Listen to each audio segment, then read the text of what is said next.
जाओगे आप। आपने इसको कितना टॉप स्पीड किया हुआ है? मैं गया हूँ 245 250।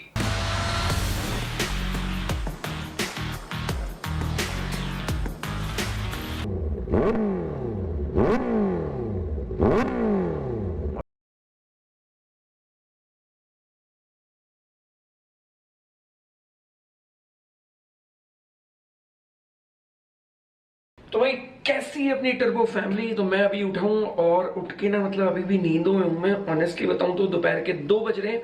तो फटाफट से पहले अपना हुलिया ठीक करते हैं और उसके बाद वीडियो बनाएंगे। एक्चुअली में क्या है, हुलिया ऐसा रहता है ना तो खुद को लगता है कि मतलब ना पता नहीं क्या हो गया लाइफ में, ना सब खत्म सा हो गया। तो पहले ना थोड़ा ठीक हो जाते हैं, मतलब तैयार होते हैं। जैसे ऑफिस वाले टाइम में होता था ना कि मतलब लॉकडाउन से पहले जो तरीका होता था कि फटाफट से मतलब सुबह उठो, नहाओ, तैयार हो और अपने काम पे निकल जाओ। तो अपन काम पे निकलने की तैयारी करते हैं, मतलब निकलेंगे कहीं नहीं पर काम की तैयारी करते हैं। तो लेट्स गेट स्टार्टेड। ओ हो, क्या हो रहा है सर? सर खाना बनाया जा रहा है। है खाना क्या? खाना कौन सा खाना? खाने के नाम पे बताओ क्या बना रहे हो? वो एक और आवाज आई पीछे से। हाँ, क्या क्या बना रहे हो? पब्लिसिटी है मेरी। बना क्या रहे हो? ओ माय गॉड, ये खाना है? चिंग्स एग्स हाक्का नूडल। ओए होए होए होए होए होए होए। अरे उसका थोड़ा देर और खाऊंगा। आपको क्या लग रहा है कितना खाता हूँ मैं? आपको पता है? मैं डंका खा लिया कर सुबह सुबह। खाएंगे। खाएंगे। मम्मी सो रही है सोफे पे। सारे अपने अपने कामों में लगे पड़े। मैं भी अपने काम में लगा पड़ा हूँ। फटाफट से तैयार होते हैं यार, बहुत हो गया आज तो भाई मैं आ गया हूँ बिल्कुल तैयार होके, और तैयार होके ना बड़ा फ्रेश सा फील कर रहा हूँ। देखो आपका भाई बिल्कुल तैयार और शेव वेव करके ना, एक पता नहीं क्या बात है, मतलब मैं जब भी शेव करता हूँ तो बिल्कुल फ्रेश फील करता हूँ। फ्रेश मतलब जब शेव बढ़ने लग जाती है ना तो खुद को अजीब सा लगने लग जाता है। ऐसा लगता है जैसे अनटाइडी सा हो रहा हूँ। नहा भी लूँ ना तो भी अजीब अजीब सा लगता है। तो आप लोगों को क्या ऐसा कुछ लगता है? मतलब जैसे शेव बढ़ जाती है तो बिल्कुल आलस आलस सा फील होता है। आई डोंट नो क्या बात है। मतलब शेव करता हूँ बिल्कुल क्रिस्प और ऐसा लगता है कि मतलब अब बिल्कुल फ्रेश हो गए, एनर्जी ज़्यादा आ गई है। आई डोंट नो कुछ ऐसा क्यों होता है, मेरे को आज तक समझ में नहीं आया। भाई पता नहीं क्या कर रहे हैं। मजाक हो गया। क्या हो गया? मेरे को लगा नूडल्स के अंदर मसाले सब कुछ आते, कुछ नहीं आया। मेरे को ये भी नहीं पता था वो बॉईल करना है। मेरे को लगा मैगी की तरह होगा। तो पढ़ा क्यों नहीं? पीछे डिस्क्रिप्शन लिखा होता है उसमें। डिस्क्रिप्शन तो पढ़ा, डिस्क्रिप्शन में लिखा था ऐड नूडल। तो मैंने डायरेक्टली नूडल डालने ही सोचा, मैं ये तो कड़क है। तो बगल में देखो सबसे उस साइड लिखा हुआ है कि बॉईल भी करना है पहले। फिर अब तूने क्या किया इसके साथ? अभी बॉईल करा है। अच्छा फिर से बॉईल किया? बॉईल करा है। वाह वाह वाह, एंजॉय एंजॉय, गुड। बनने वाला है। सीख जाओगे तुम, ऐसे ही जल्दी सीखोगे। Master chef. Master chef. तो ये आ गया अपना ब्रेकफास्ट। आजकल कंप्लीटली डिफरेंट चल रहा है कि लंच के टाइम पे होता है ब्रेकफास्ट और डिनर के टाइम पे होता है लंच। डिनर मैं वैसे करता ही नहीं हूँ, तो डिनर के टाइम पे या तो मैं कुछ फ्रूट्स खा लेता हूँ या सैलेड खा लेता हूँ। तो कुछ ऐसा ही चल रहा है। और एक चीज़ और मैंने रियलाइज़ की कि मैं जब भी शेव करता हूँ ना तो पता नहीं क्या बात है कि मतलब मैंने बड़ा गोरा गोरा लगता हूँ। आई डोंट नो, मैं कुछ करता भी नहीं हूँ। ऐसा भी नहीं है कि शेव के बाद मैं कोई स्क्रब कर रहा हूँ या कोई अच्छा सा कोई कुछ फेस वॉश यूज़ कर रहा हूँ। ऐसा कुछ भी नहीं है, रेगुलर करता हूँ। बट पता नहीं क्या बात है, ऐसा कुछ होता है आप लोगों के साथ में कि जिस दिन भी शेव करते हो उस दिन अलग से मतलब स्किन ग्लोइंग सी हो जाती है, ये कुछ अलग सा हो जाता है। आई डोंट नो क्यों होता है। मतलब चलो ये वाला पार्ट आप स्क्रैच करते हो तो चलो ठीक है, ये क्लीन हो जाता है। ये कैसे गोरा हो जाता है, ये आज तक समझ में नहीं आया ये वाला पार्ट। तो ये बाइक ना काफ़ी ज़्यादा डिमांड कर रहे थे लोग, और ये एक्चुअल में अगर एंट्री लेवल किसी को भी बाइकिंग स्टार्ट करनी हो, एक सुपर बाइक से स्टार्ट करना हो, तो ये one of the best option है। तो इस पर्टिकुलर अगर प्राइस सेगमेंट की बात करूं, मतलब 8 से 9 लाख रुपए में अगर अपन बात करते हैं तो ज़्यादा बाइक्स नहीं है अवेलेबल, स्पेशली इनलाइन 4। तो इनलाइन 4 इसलिए क्योंकि लोगों को ना इनलाइन 4 की आवाज़ बहुत ही अच्छी लगती है। इनलाइन 4 की आवाज़ वैसे भी बेस्ट होती है। मेरी अगर फेवरेट कोई बाइक्स हैं तो वो सारी इनलाइन 4 ही होती हैं मैक्सिमम। अगर मैं जितनी भी बाइक्स की बात करूं जो मेरी अगर लिस्ट में है तो वो सारी इनलाइन 4 है, क्योंकि बिना जब तक बाइक में आवाज़ नहीं आती ना वो परफेक्ट एक रेसिंग वाली, तब तक ना मज़ा नहीं आता। मतलब एक कानों में ना जब तक गूंजती नहीं है वो आवाज़ तब तक एक फील आती ही नहीं है।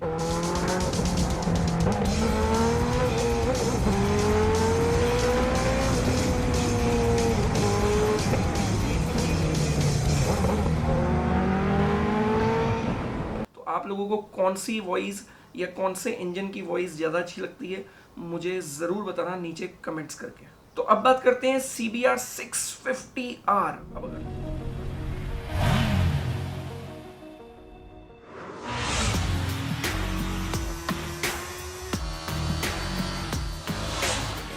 लुक्स की बात करूं तो लुक्स में तो ये बाइक मतलब इस अगेन पर्टिकुलर सेगमेंट में बेस्ट इन लुक्स है।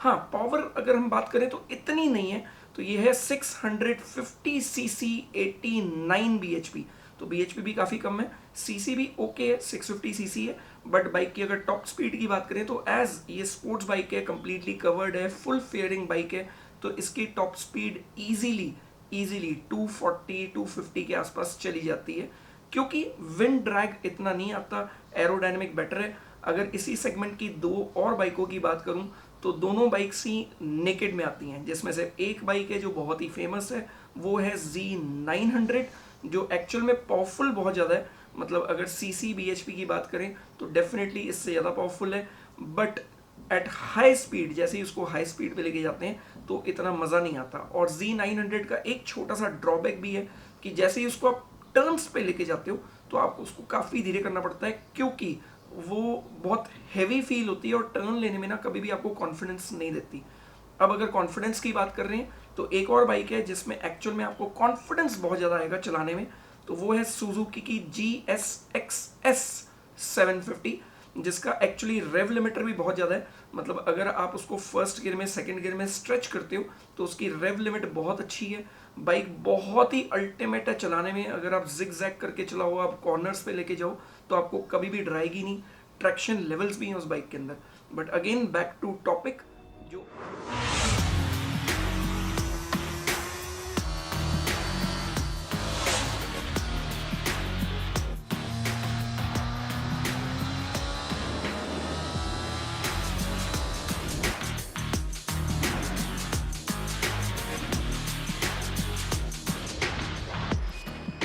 एक बहुत ही कॉमन क्वेश्चन जो बहुत सारे लोग मेरे से पूछते हैं, हाइट हमारी कम है, 5.5 हाइट है, 5.6 हाइट है, 5.7 हाइट है, 5.4 हाइट है, तो हमारे लिए कौन सी बाइक बिल्कुल प्रैक्टिकल होगी। तो अगर आपकी हाइट 5.5 या 5.5 प्लस है तो ये बाइक बिल्कुल परफेक्ट बाइक है आप लोगों के लिए। इसकी आवाज़ सुना दो एक बार, स्टार्ट ही खड़ी है ना। हाँ स्टार्ट खड़ी है भाई, आवाज़ सुन लो।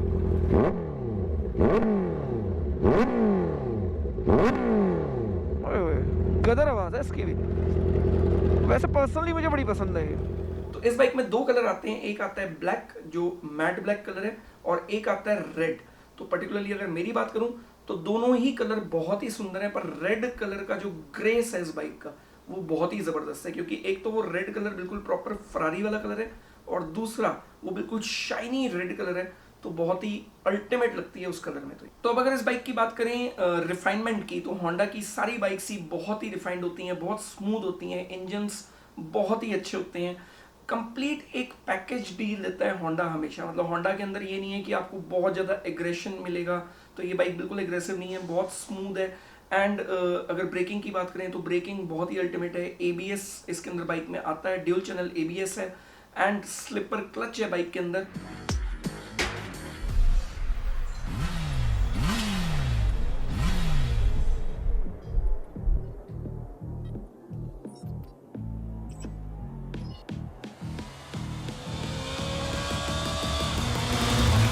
इस बाइक में काफ़ी डिसेंट इलेक्ट्रॉनिक्स भी हैं, जैसे आपको ट्रैक्शन कंट्रोल मिल जाएगा, ABS मिल जाएगा। सबसे अच्छी बात है कि इसका जो स्पीडोमीटर है वो कंप्लीट LCD स्पीडोमीटर दे दिया गया है, जिसके अंदर पहले बहुत ज़्यादा कंप्लेन आती थी कि स्पीडोमीटर अच्छा नहीं होता था।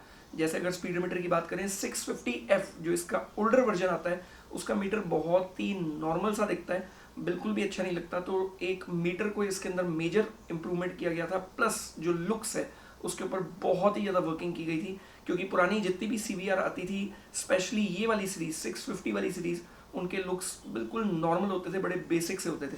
तो वैसे looks is subject to choice, आपको इसके लुक्स कैसे लग रहे हैं आप मुझे ज़रूर बताओ, नीचे कमेंट्स करें। टायर साइज़ की बात करें तो इसमें जो रेयर सेक्शन टायर आता है वो आता है 180/55 17 इंचेस, और अगर फ्रंट टायर की बात करें तो 120/70 17 इंचेस। अब अगर ब्रेक कैलिपर्स की इसके अंदर बात करें तो सारे निस्सन के लगे हुए होते हैं, एंड ब्रेकिंग एक्चुअल में बाइक की बड़ी अमेजिंग है, कोई प्रॉब्लम नहीं है। मतलब ऐसा नहीं है कि इसके अंदर ब्रेम्बो नहीं लगे हुए तो कोई ब्रेकिंग में कमी है, ब्रेकिंग में बिल्कुल भी कोई कमी नहीं है, बहुत ही अल्टीमेट ब्रेक्स हैं बाइक। एंड सस्पेंशन इस बाइक में लगा हुआ है कंप्लीटली शोआ का, जो आप एडजस्ट कर सकते हैं। तो अब एक काम करते हैं, एक्चुअल में मैंने पर्सनली बाइक नहीं चलाई है तो इसका रियल ओनर रिव्यू ले लेते हैं। मेरे एक बहुत अच्छे फ्रेंड हैं जिनके पास पर्सनली ये बाइक है। एक काम करते हैं, उनको वीडियो कॉल लगाते हैं और उनसे जानते हैं कि इस बाइक के एक्चुअल में रियल ओनर रिव्यू कैसे। मैं इंट्रोड्यूस करता हूँ राहुल भाई से। तो ये राहुल भाई को मैंने लाइन पे ले लिया है और राहुल भाई हेलो हाय कर दूँ। हेलो। तो ये है राहुल भाई। और राहुल भाई कितना टाइम हो गया आपको बाइक को भी यूज़ करते हुए? अब हो जाएगा 11th मई को 1 साल। 1 साल हो जाएगा। तो 1 साल काफ़ी अच्छा टाइम होता है। लगभग कितने किलोमीटर चला दिया आपने? 4500। 4500। तो ज़्यादा नहीं चलाई आपने इस बार बाइक तो? नहीं। अच्छा। संडे को चलाता हूँ। संडे को चलाते हो बस। बाइक के अंदर आपने क्या क्या अपग्रेड किए हैं? मैंने posted racing exhaust full system, ठीक है। सीट काउल, ठीक है। एयर फिल्टर नहीं डाला अभी डीएनए का। अच्छा, एयर फिल्टर भी डालना है आपको? हाँ, वो अभी बचा हुआ है, अभी वो आया नहीं है। लगभग ऑर्डर पे आया था, रखा हुआ है। उसके बाद फिर यहाँ टाइम नहीं मिला जाने का तो वो कराया नहीं है। ओके। और कितने का, मतलब आपने जो एग्जॉस्ट लगाया वो कितने का लग गया था? वो था 85 का। 85,000 का। आपने ऑस्टिन रेसिंग का लगाया हुआ है, राइट? हाँ। ठीक है। और आपने इसकी एक विंड स्क्रीन भी लगाई है, वो कितने की लगी थी? विंड स्क्रीन थी मेरे ख्याल से 1200 बात। 1200 बात वो भी मतलब 2600 के अराउंड। 2600 के अराउंड। और आपने एक पीछे का सीट काउल लगाया था इस पे? सीट काउल इंडिया में आके पड़ता था 12,000 का। 12,000 का। और कुछ अपग्रेड किया आपने इसके अंदर? और वो टैंक पैड, मतलब मोटा मोटा चीजें। वो 10,000 रुपये और लग गए होंगे उन सब में मेरे ख्याल से, हाँ। है ना? और फ्रेम स्लाइडर भी लगाए थे आपने प्रोटेक्शन के लिए कुछ और लगाया था? मैंने अभी फ्रेम स्लाइडर नहीं है, अभी मैंने लास्ट में साइड की फेयरिंग मंगाई थी। अच्छा। फेयरिंग के 2 पार्ट थे, हम्म। वो मंगाई थी। वो किस लिए मंगाए थे अपन ने? वो जो इंजन वाला जो पार्ट होता है वो खुला था इसमें। अच्छा, तो उसको भी आप कवर कर रहे कवर हो? हो गया। अच्छा, उसको भी आपने कवर कर दिया। वो कितने के आए लगभग? वो इंडिया में आए थे 24,000 24,000 के। 24,000 के। अच्छा, इसकी सर्विस कॉस्ट आपको कितनी पड़ी? आपने 3 सर्विस कराई शायद। सर्विस पर आती है इसकी नॉर्मली, इंजन ऑयल सब कुछ चेंज करके, chain lube, washing, A to Z सारा जो भी वो रिकमेंड करते हैं वो सारा मिला के 3200, 3400, 3500 मैक्स। मतलब 3500 अपन गिन लेते हैं इसको एवरेज में। 35 लगा लो किसी भी सर्विस के, उसके अंदर आपकी हो जाएगी। अच्छा, बस 3500 में ही कंप्लीट हो जाती है। ये तो बड़ी ज़बरदस्त बात है। बहुत सस्ती हो गई सर्विस तो इसकी।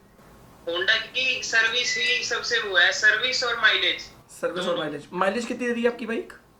माइलेज नहीं देखी कभी, बट मेरे हिसाब से 20-25 तो 20-25 के बीच में होगी कहीं भी। 25 तो कंपनी क्लेम करती है, 20 के आसपास दे रही होगी मेरे हिसाब से। 20 तो फिर हमारे स्टाइल सबका अलग होता है चलाने का। हाँ, मैं थोड़ा धीरे चलाता हूँ, मेरे हाथ में 25 दे देगी फिर तो। मैं आपके पीछे रहता हूँ बस।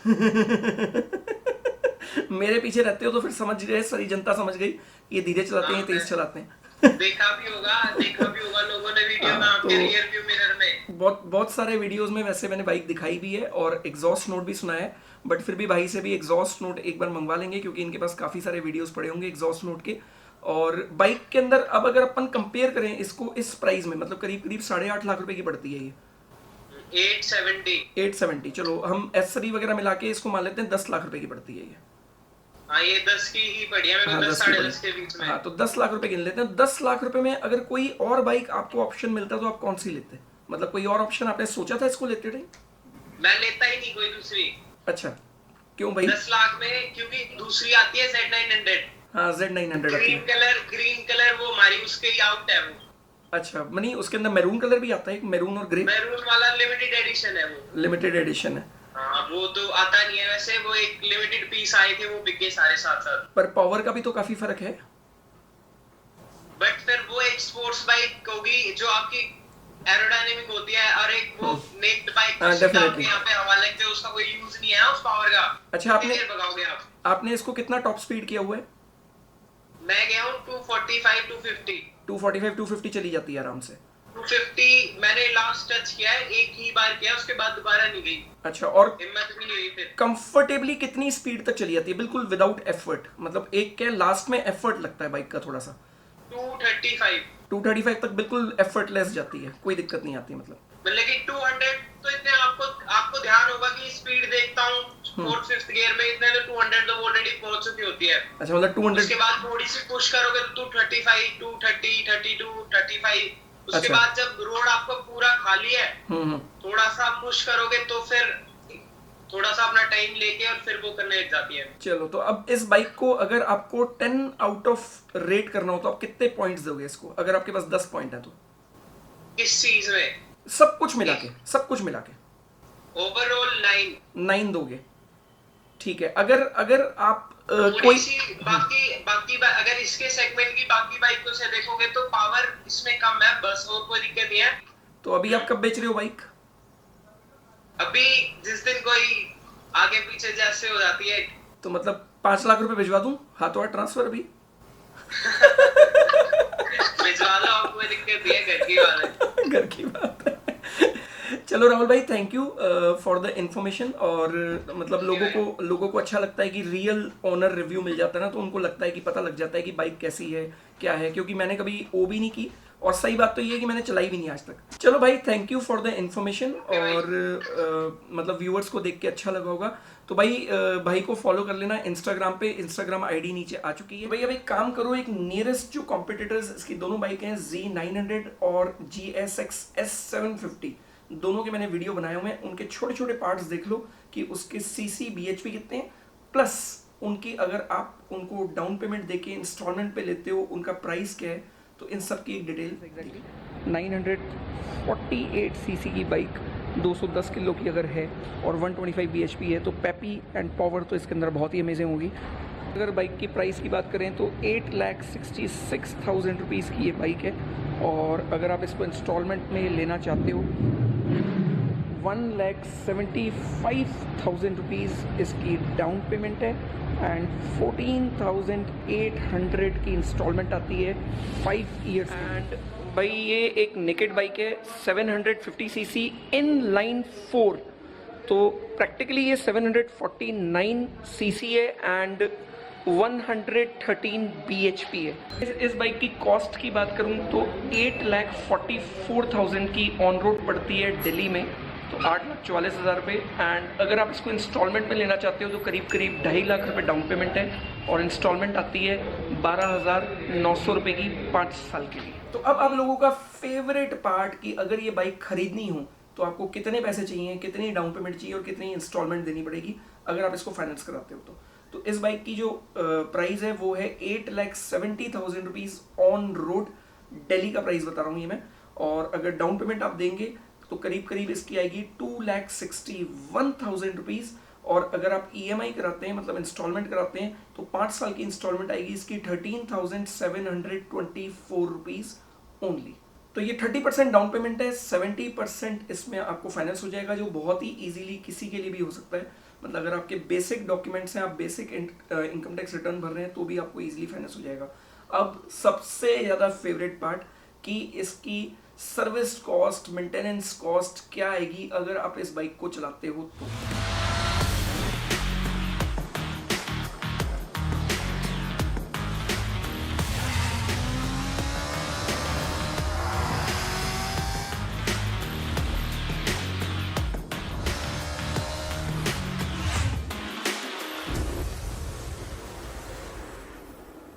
इस बाइक का जो सर्विस ड्यूरेशन है वो है 6,000 किलोमीटर। तो मैं पूरा एक ब्रेकअप दे रहा हूँ कि अगर आप इस बाइक को 6,000 किलोमीटर चलाते हो तो आपके कितने पैसे लगते हैं और पर किलोमीटर क्या कॉस्ट आती है। तो 5,200 रुपीज़ की इसकी सर्विस होती है। ये सर्विस मैं वो वाली सर्विस बता रहा हूँ जब आपकी 2-3 सर्विसेज, जब फ्री वाली सर्विसेज हैं वो ख़त्म हो जाएंगी तो 5,200 की आपकी सर्विस होगी, जिसके अंदर oil change, air filter, washing, chain lube and labour charge. तो अब अगर ब्रेक पैड की बात करें तो ब्रेक पैड जो एक पेयर आता है वो आता है 4,800 रुपीज़ का। 3 पेयर लगते हैं बाइक के अंदर और इसकी जो लाइफ होती है वो करीब करीब ब्रेक पैड्स की होती है 12,000 किलोमीटर्स। तो टोटल 3 पेयर अगर अपन लगाते हैं तो लगते हैं 14,400 रुपीज़ के। इसको अपन कर देंगे डिवाइड बाई 2 क्योंकि हम 6,000 किलोमीटर की एक कॉस्ट निकाल रहे हैं, तो 7,200 रुपीज़ के आपके ब्रेक पैड हो गए। देन अगर अपन इसके अंदर पेट्रोल डलवाते हैं तो ये बाइक देती है ऑन एन एवरेज 18 की। फ्यूल अगर आप 6,000 किलोमीटर्स पे डलवाते हैं तो आपका फ्यूल डलेगा 333 लीटर और प्राइस जो फ्यूल की दिल्ली के अंदर है वो है 71 रुपीज़ पर लीटर। तो फ्यूल आपका डल गया 23,650 रुपीज़ का। अब अगर टायर की कॉस्ट पे आ जाते हैं तो सुपर बाइक्स के टायर क्या है, बहुत जल्दी ख़त्म हो जाते हैं, मतलब बहुत ज़्यादा नहीं चलते। तो ये बाइक वैसे बहुत ज़्यादा पावरफुल नहीं है, तो इस हिसाब से अगर देखें तो इसका जो टायर लाइफ होगी वो करीब करीब 12,000 किलोमीटर होगी, 12,000 किलोमीटर्स। तो 12,000 किलोमीटर्स पे करीब करीब 30,000 रुपीज़ का पेयर आता है दोनों टायर्स का। और अगर हम उस प्राइस को डिवाइड करते हैं तो 15,000 रुपीज़ हो जाती है अगेन 6,000 किलोमीटर पे। तो टोटल कॉस्ट जो आपकी आएगी एवरी 6,000 किलोमीटर्स पे वो आएगी 51,050 रुपीज़। अब अगर इसको भी ब्रेकअप कर लेते हैं पर किलोमीटर पे, तो पर किलोमीटर पे आपकी कॉस्ट आती है 8 रुपये 50 पैसा के आसपास, अगर आप इस बाइक को ओ करके और प्रॉपरली चलाते हो तो। बट काफ़ी सारी और लग्जरी चीज़ें इसके अंदर और जुड़ जाती हैं, थोड़ा बहुत वेयर टेयर भी जुड़ जाता है। जैसे बैटरी की एक लाइफ होती है, तो बैटरी चलती है आपकी 1.5 से 2 साल। चेन सेट की एक लाइफ होती है जो चलता है 30 से 32,000 किलोमीटर, 35,000 भी चल जाता है करीब करीब।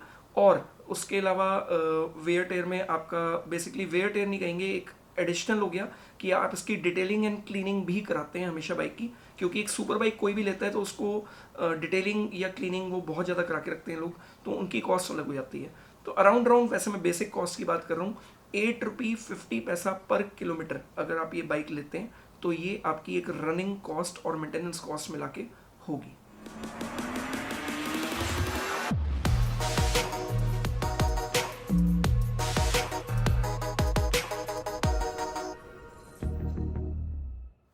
तो गाइज ये था कंप्लीट एक बेसिक स्ट्रक्चर मेंटेनेंस का, डाउन पेमेंट, ईएमआई, जितना भी आप जो बेसिक सारा आपको चाहिए डिटेल, वो सारी डिटेल मैंने इस बाइक की बना दी है।